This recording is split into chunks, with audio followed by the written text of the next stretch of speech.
Sino ba ang umamin na siya ay pumapatay? Sino rin ba ang umamin na siya ay nagnanakaw ng pondo ng bayan? Sino rin ba ang umamin at tingin po natin ito ay nasa lahi na nila? Sino ba ang umamin na may assassin?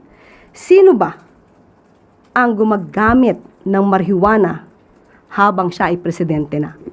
Yan naman ay inamin lahat ng kanyang ama. So maybe tama ang pangulo, tama ang vice presidente sa pagkaka-describe sa kanyang ama na masamang damo.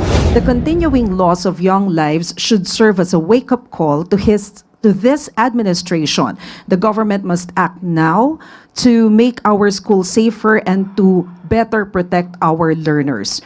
Bakit hindi niya kaya tinuruan ang kanyang ama para marisolba or ma-counter ito agad? Bago ang nakatagdang SONA ng Pangulo, kamusta po ang paghahanda po?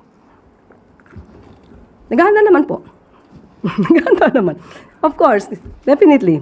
Alright, follow-up question po. Last SONA, ang pinaka-magical word na binanggit ng Pangulo ay mahiya naman kayo. Ang tanong po ng bayan, nahiya na po ba ang sino man dapat na mahiya? At kasunod po na tanong, may katagang galing sa palasyo, managot ang dapat managot. Considering the fact na hindi pa rin nahuhuli po si former Congressman Zaldico, na-achieve na po ba, confident po ba yung palasyo na nakamit na yung hangarin sa transparency and accountability? Patungkol po sa unang tanong, tungkol sa nahiya na ba sila? Hindi po ang Pangulo at ang palasyo makakapagsabi kung nahiya na sila. Dahil yung iba naman ay hindi pa umaamin.